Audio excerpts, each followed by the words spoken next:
Hello po mga kababayan, kamusta po kayong lahat? And once again, welcome back to another episode of Simply Talkies Vlog.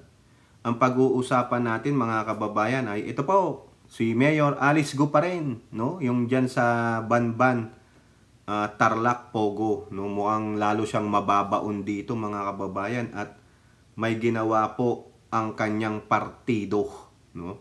At ganun din, yung sa ating title, Davao City, takbuhan at taguan ng mga pugante? Yun, tatanong lang po tayo mga kabayan kasi may nahuli po ang PAOK o yung Philippine Anti-Organized Crime Commission. Ayan tayo mga kababayan. So bago po tayo magpatuloy, tayo po ay magbibigay-pugay at pasalamat sa lahat ng ating channel members, followers, subscribers, nagla-like at nagsishare ng ating mga videos, sa mga nagbi-video replay, sa mga nagsishare ng kanilang blessing, at yung mga katuwang natin dyan sa video premiere at live stream kung meron man, no? Shout out po sa inyo and may God bless you all. So unahin po muna natin itong balita dito sa Inquirer kasi talaga pong mababaon itong si Mayor Alice Go. Pero defiant po siya mga kababayan, talagang pinaninindigan niya. Pilipino po ako, lumaki ako sa farm. Yan. Mahirap po yung hindi ka nakapag-aral pero lumaki ako sa farm. Sa tingin ni Teacher Ruberlin. O eto po, more cases set to be filed against Alice Go, sabi ng PAOK o yung Philippine Anti-Organized Crime Commission. Marami pa daw pong kaso, no? Nasuspendido na siya, kinasuhan na siya at yung mga kasamahan niya ng human trafficking.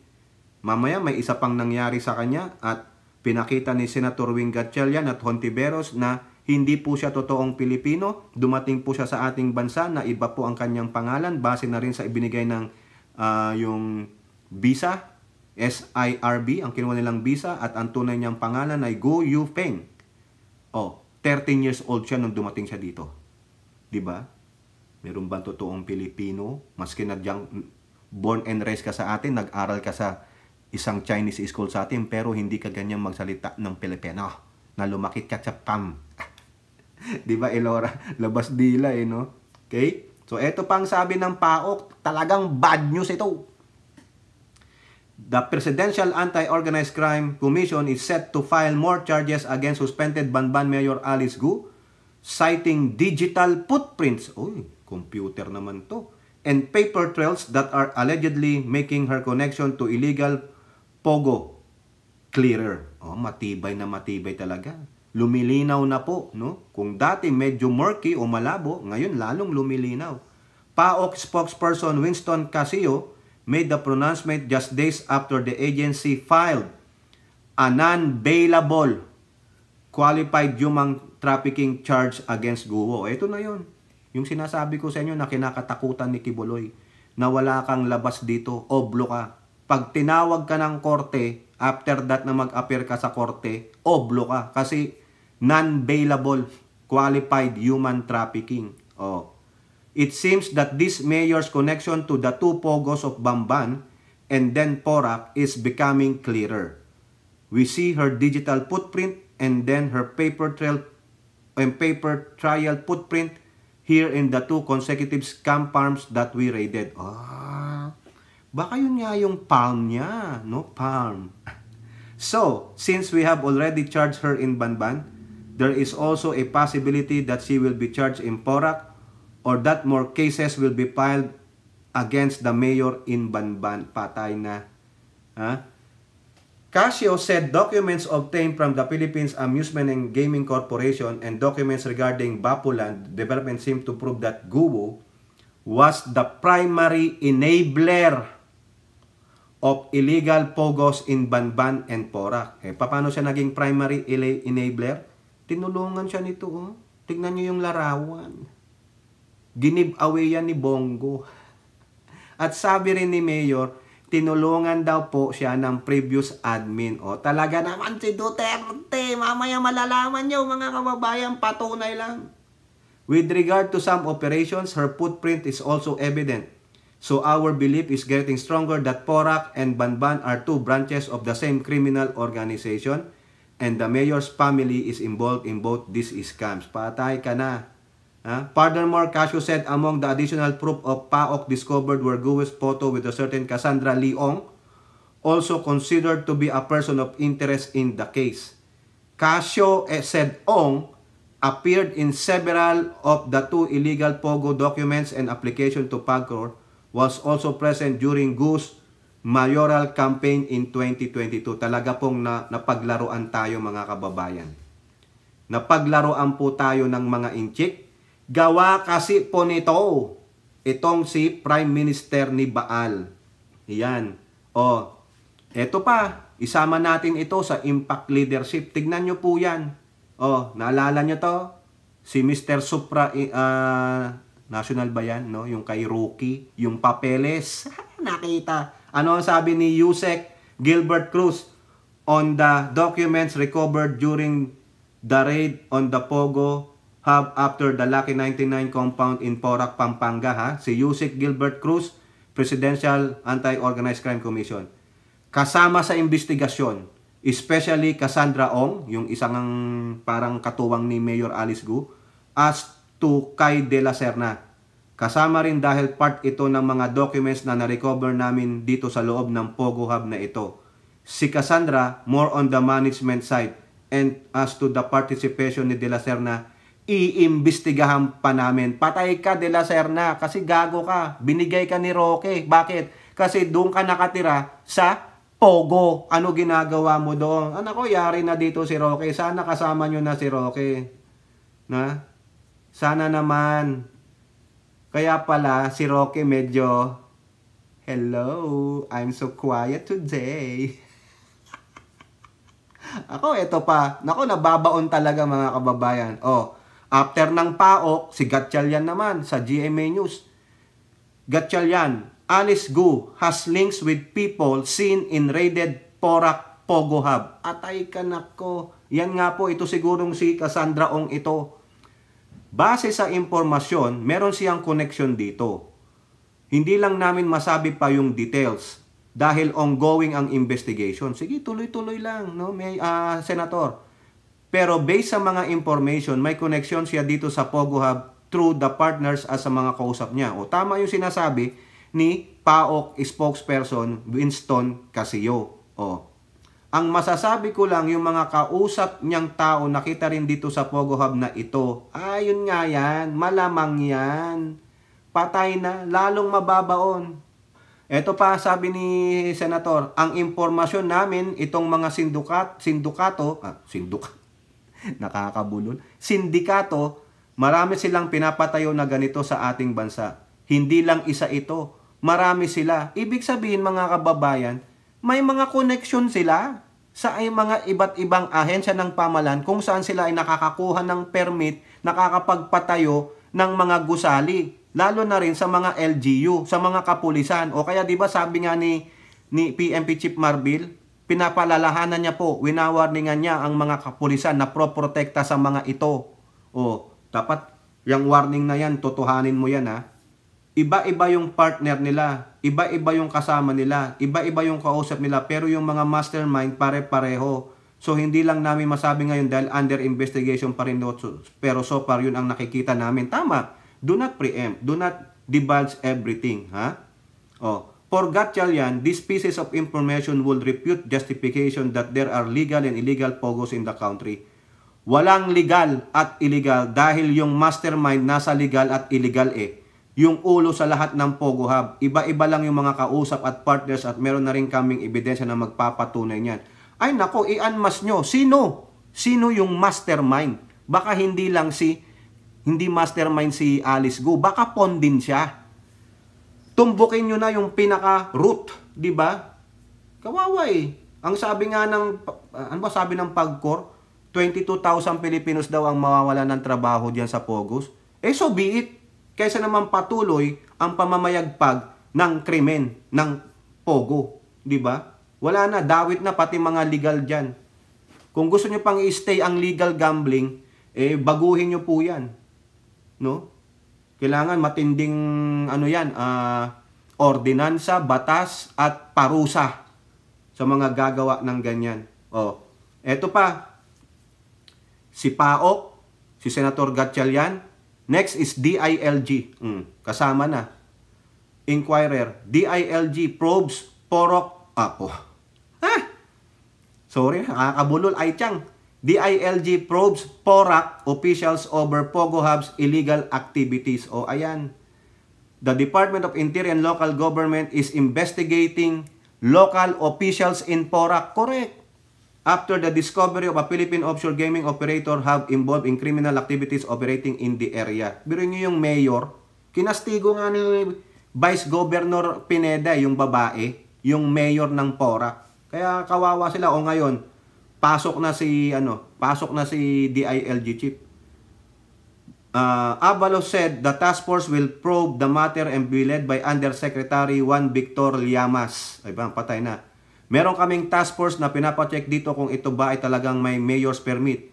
Kasi medyo magulo yung statement. May nagsasabing meron, may nagsasabing wala. Pinapatingnan ko, sabi ni Avalos tungkol diyan sa Lucky 99, no? Tama lang 'yan. Okay? So, dapat pati yung mayor imbestigahan. Marami po 'yan eh. Maraming kumita diyan. No, lahat diyan ng LGU na sangkot, i-lifestyle check ninyo. Makikita nyo, bilyon ang kinikita niyan, magkanong porsyentong nakukuha nila at ilang taon silang namayagpag sa paggawa ng mali. Diba? Hindi na lang basta-basta ganyan yan. Visit. Daming buhay ang nautas dyan. Tingnan nyo, may nakita nga akong balita. May mga bakat pa ng dugo sa lapag na talagang yung torture chamber. Torture chamber, sex slavery, prostitution, human trafficking, pagpapahirap, pagnanakaw, scamming, lahat na lang eh. Tapos, tuwang-tuwa naman yung iba, may bilyong kami, hindi nyo alam kung saan galing yung bilyong pera na yan. Diba? Ako nga, may duda ako diyan eh. Sa ako na lang sasabihin, pag nagkatotoo na, boboljakin talaga natin yan. Wala tayong kakampihan. Pag mali, mali. White is white, black is black. Ganun po yan. Walang isusugarcoat dahil hindi naman tayo bayaran. Walang nagbabayad sa ating politiko o personalidad. Ang tanging nagbabayad sa atin si YouTube. Ulitin natin si YouTube. Di ba? Elora. Yan si Elora, member ko yan. Minsan nagpapalipad siya. Nagsusuper thanks, super chat, super sticker si Ilocana Kana, si Carclea, si Bet M, si Wanabet. At yung iba pa si BJA Surveyor. Lahat sila, si Aichang, member. Si Miyu, member. Hindi man sila magpalipad pero member sila. At hindi sila inoobligang magpalipad, magpakulay, wala po akong Gcash, hindi ko po alam yun eh. No? Yun ngang Tesla ni Aichang eh. Wala pa hanggang ngayon eh. Diba Aichang, yung ramen nga lang, di niya mapadala, yan pa. Sasabihin yung bayaran si Tokis. Yung mga bayaran, alam na alam nila yung payout nila. Ako, alam kong payout ni YouTube every 21 eh. Hirap nga kumita, di ba Elora? Birin nyo yung membership ko, 99 cents. Magkano kukunin ni YouTube? 45 cents. Magkano sa akin? 44 cents. Wala pa 50 pesos yun. Di ba Kai? Si Kai, member ko yan. Si Mami Peng, si Mami B, si Ate Maite, suporta. Ano yan? Full support si Ate Maite. Yung pagtulong niya, hindi ko nababanggitin sa inyo. Kasi love na love ako ni Ate Maite. Si Mami B, love na love ako niyan. Yung pagmamahal nila sa akin is brotherly love and friendship. Yan po yan. Walang malisya. Kayong mga malisyoso, ilublob nyo na lang yung sarili nyo sa West Philippine Sea. Wala na po yan kay Tokis. No? Mga brothers and sisters na kami from another mother. Alam nyo na ibig sabihin nun. Diba? Eto na. Itong matindi. Yung hinihiling ni Senator Loren Legarda, nangyari na po. Banban, Tarlac Mayor Alice Go, remove from NPC. Kick out po siya ng partido niya. Yung kabilang siya, yung partido nila Senator Tito Soto, si Tito Sen. Nationalista Party Coalition. Sabi po sa GMA News.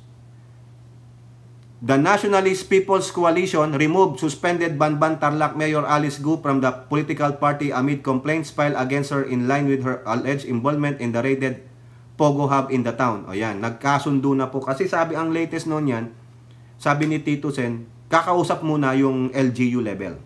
Kung ano yung decision ng LGU, iprepresenta sa mayorya. O, ito na, nangyari na.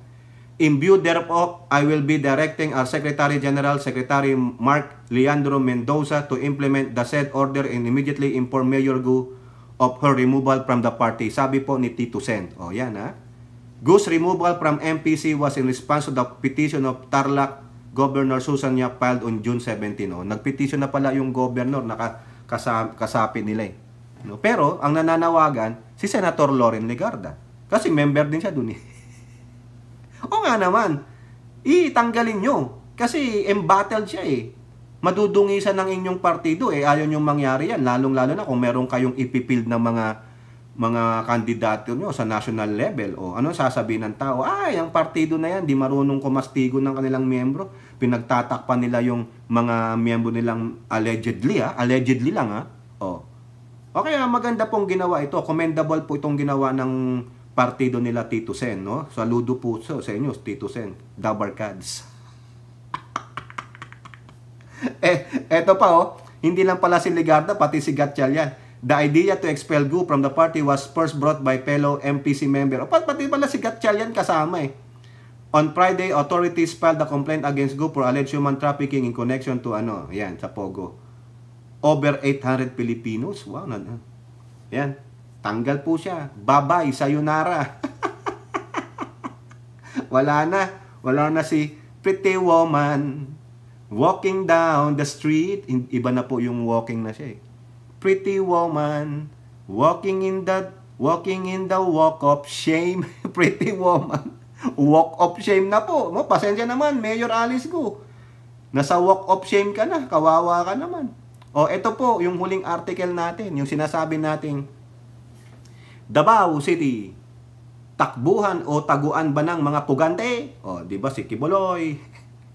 Naalala niyo yung magkapatid na parang Malaysian ba yun? Yung sa Parmali?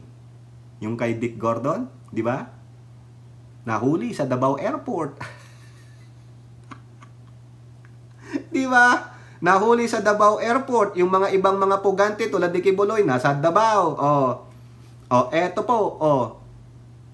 Sabi ng GMA News Online, Porac Pogo manager caught trying to flee in Davao Airport. Ibig sabihin, ang Davao ba protektor ng mga pugante? Ang Davao ba protektor ng mga Chekwa? Ang Davao ba protektor ng mga kasamahan ni Duterte? Kayo dyan sa Davao. Okay, pero ang sabi natin, hindi naman po lahat ito ng Davao. Malamang Davao City. Tanungin natin, nasaan ba ang Davao International Airport? Kung nasa Davao City yan. Where is Davao? Buhangin, Davao City. Yung po yung address. Nasa Davao City. Ayan. Therefore, sa lugar ni Digong Duterte. Patay tayo.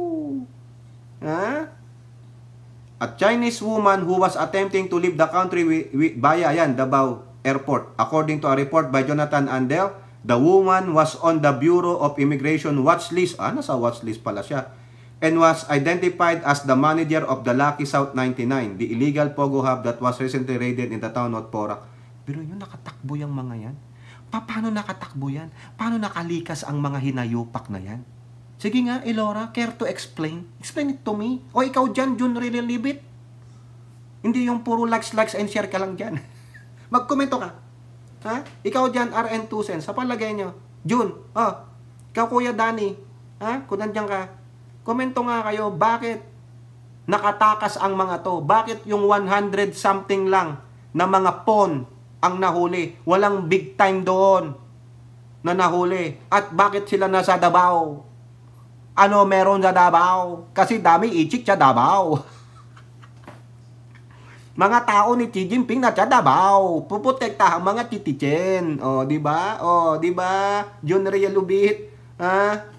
Yan, kitang-kita, oh. Binigay natin yung address ng Davao International Airport. Nasa Davao City. Kaya pala, hindi makapagkomento sa bullying, harassment, panggagago ng mga Chekwa sa West Philippine Sea itong mga Duterte kasi kanudlers ng mga Chekwa. Tatakbo, gagamitin ang Davao Airport. Mabuti na lang may nag-achuchuchu. Ito ang sabi ni spokesperson ng PAOK, yung Philippine Anti-Organized Crime Commission, si Winston Casio. Quote, tingnan nyo. Oh, Junior Libit. Likes, like, and share. Bayan mo yan. Magkomento ka.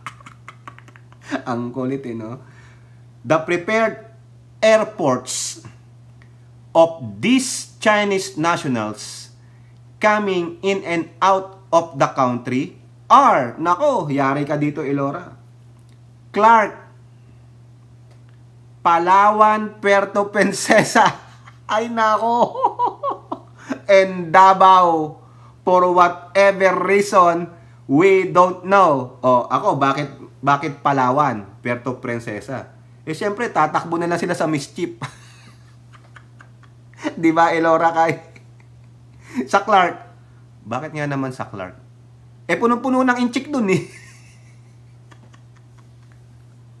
Baka pagdating sa Clark, punta na ng ano ba yung sa Porac, yung airbase dyan, Basa Airbase. Aray ko, ewan ko. Pasensya naman, no? Pero yung Davao, definitely, 1,000% sure, kanudlers of Chekwa. No? Swerte ng mga taga Davao.